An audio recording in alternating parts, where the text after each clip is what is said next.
Good morning students. इस video के अंतर्गत हम लोग आर्टिकल राइटिंग के विषय में जानकारी प्राप्त करेंगे। आर्टिकल राइटिंग बोर्ड के अंतर्गत नवीनतम पाठ्यक्रम में हाई स्कूल और इंटरमीडिएट दोनों की परीक्षाओं में पूछा जाता है। यह आर्टिकल राइटिंग स्किल्स के अंतर्गत आता है। राइटिंग स्किल्स के अंतर्गत बोर्ड की परीक्षाओं के अंतर्गत दो तरह से प्रश्न पूछे जाते हैं। पहले नंबर का जो प्रश्न होता है वह एप्लीकेशन अथवा लेटर राइटिंग के लिए दिया जाता है। वह हाई स्कूल में भी आता है, इंटरमीडिएट में भी आता है। और दूसरे नंबर का क्वेश्चन डिस्क्रिप्टिव पैराग्राफ यानी एस्से होता है, एक निबंध लिखना होता है अथवा आर्टिकल या रिपोर्ट राइटिंग। इन दोनों में कोई एक करते हैं। हाई स्कूल में ये 10 अंक का और इंटरमीडिएट में ये सारी हाई स्कूल में 6 अंक का, इंटरमीडिएट में 10 अंक का होता है। तो अंक के दृष्टिकोण से हाई स्कूल भी 6 अंक का है, इंटरमीडिएट भी 10 अंक का है, तो प्रतिशत बढ़ाने के लिए बहुत अच्छा है।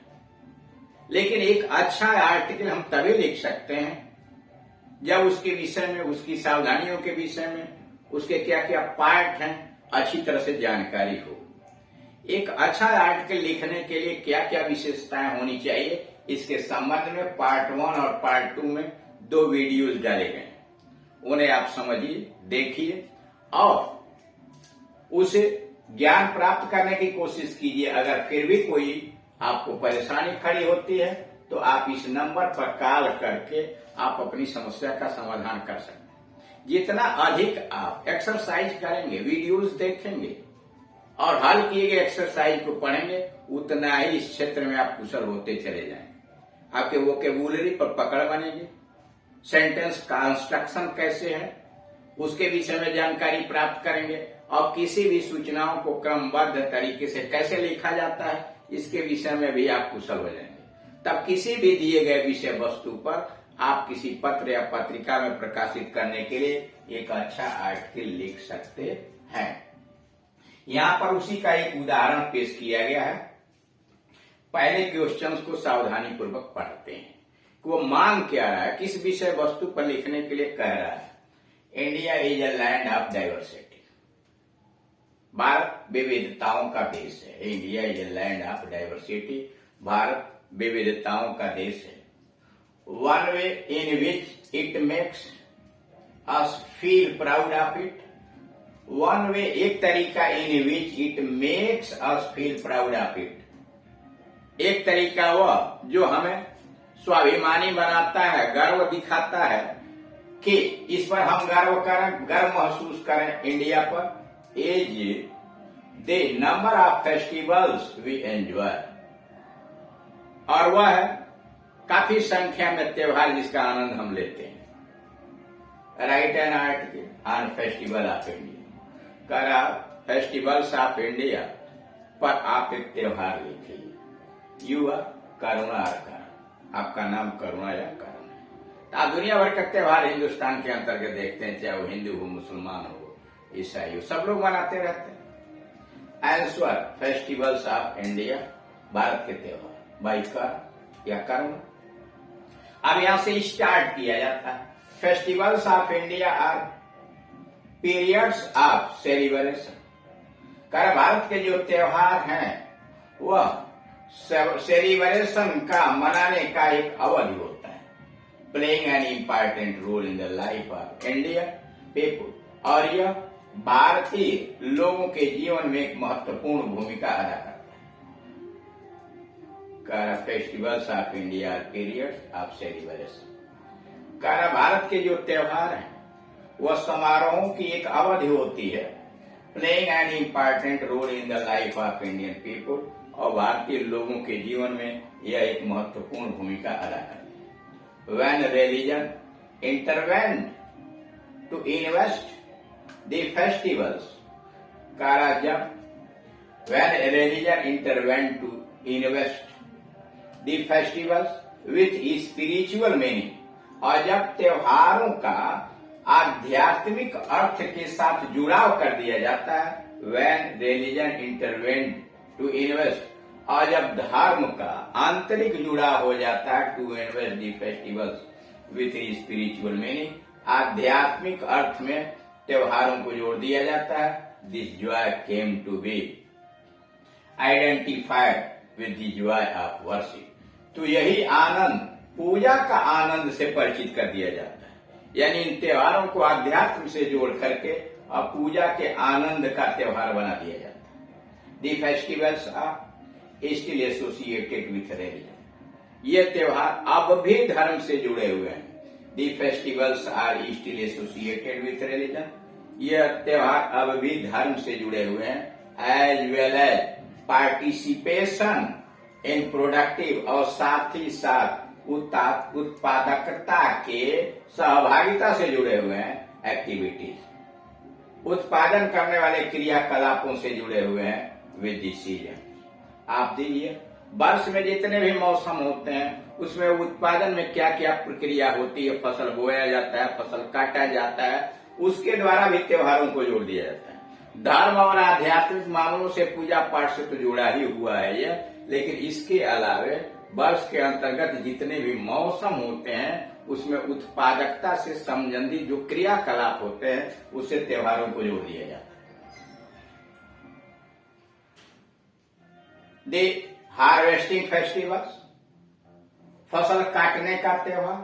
द स्प्रिंग फेस्टिवल्स, बसंत का त्योहार। द सोइंग फेस्टिवल, बोने का, खेतों के बोने का त्योहार। ड्यूरिंग द रेनी सीजन, बरसात के मौसम के दौरान। Etcetera all the associated with man's relation. वो आदमी के साथ जुड़ा हुआ है विथ नेचर, आदमी का प्रकृति के साथ जुड़ा होगा। यानी विभिन्न मौसम के अंतर्गत जो विभिन्न फसलें बोई जाती हैं, जो काटी जाती हैं, वह आदमी को प्रकृति से जोड़ी जाती हैं। जैसे बरसात के मौसम इत्यादि में नाग पूजा और विभिन्न तरह के त्योहार आते हैं। इवन और दुर्गा पूजा एंड दिवाली, यहाँ तक कि हमारा जो दुर्गा पूजा होता है और जो दिवाली होती है, are to welcome winter festivals. वह जाड़े के त्योहारों का स्वागत करने के लिए, जाड़े का स्वागत करने के लिए इन त्योहारों का जुड़ाव होता है। दी फेस्टिवल्स ऑफ लाइट्स, प्रकाश का जो त्योहार है। वेलकम दी विंटर, जाड़े का स्वागत करता है।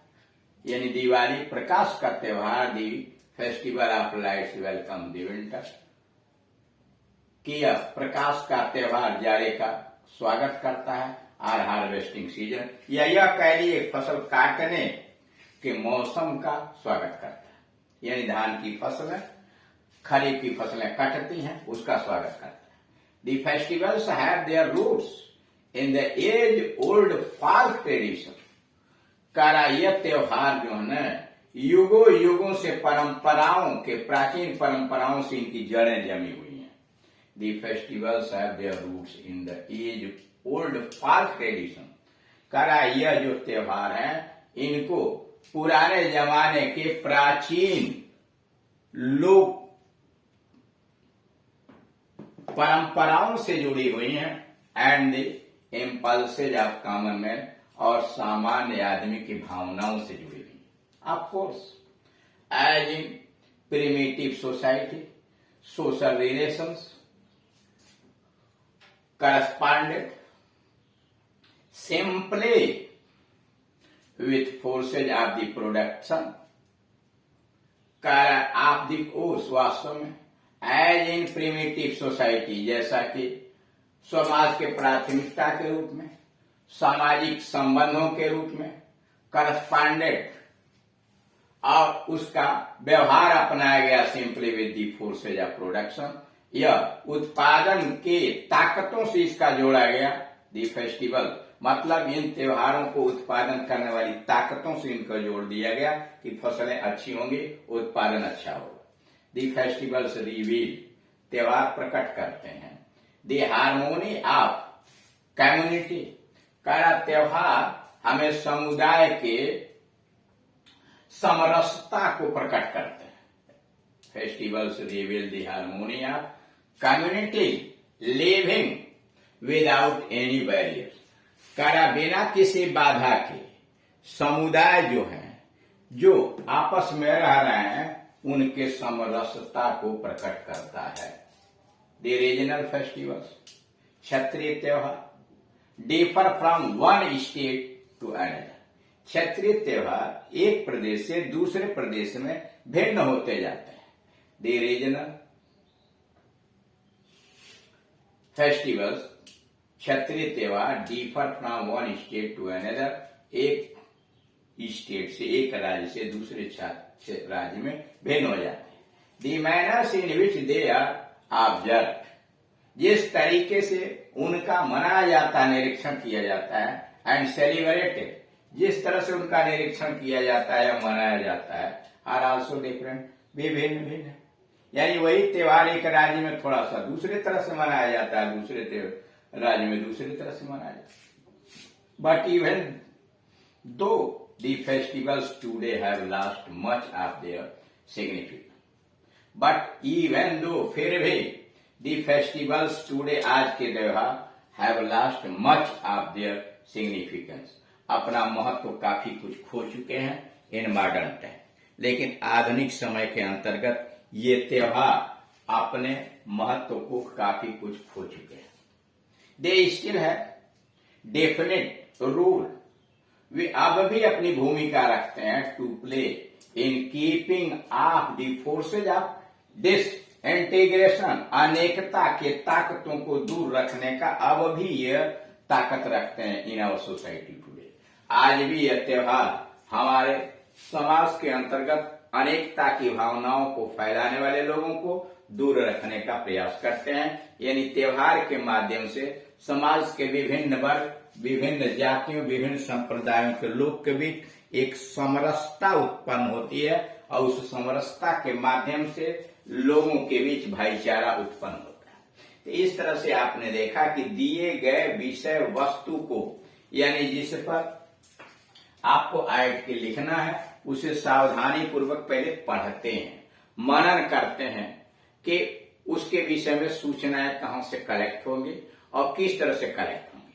फिर एक छोटा सा भावपूर्ण शीर्षक यानी हेडिंग, टाइटल लिखते हैं और टाइटल लिखने के बाद जो सूचनाएं उसके संबंध में हमने जुटाई हैं, उन सूचनाओं को क्रमबद्ध तरीके से लिखना शुरू करते हैं। और अंत में हम चाहे तो लेखक अपना सुझाव भी प्रकट कर सकता है, अपना मत भी प्रकट कर सकता है, और उसके बाद इसे पत्र पत्रिकाओं के अंतर्गत प्रकाशित करने के लिए दे दिया जाता है, ताकि लोग अधिक से अधिक इसके विषय में चैतन्य हो सके, जागरूक हो सके।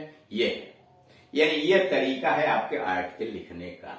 अगर इस ग्रामर के अलावा अन्य कोई ग्रामर हाई स्कूल या इंटरमीडिएट का आप अध्ययन करना चाहते हैं तो इस दिए गए नेम ऑफ द चैनल का नाम है ऑन यूट्यूब पर चैनल का नाम है KD Singh and Gunjan English coaching. उसको टाइप कीजिए और जो भी हाई स्कूल या इंटरमीडिएट का ग्रामर आप पढ़ना चाहते हैं ट्रांसलेशन वहां लिख दीजिए। जैसे मान लीजिए आपको डायरेक्ट इनडायरेक्ट पढ़ना तो direct indirect by KD Singh and Gunjan English coaching. सारे आपके वीडियो जो अपलोड है यूट्यूब पर लाइन से दिखाने शुरू हो जाएंगे, उनको अध्ययन कीजिए। अगर कोई समस्या खड़ी होती है तो आप हमसे कॉल करके उस समस्या का समाधान करा लीजिए। Thank you.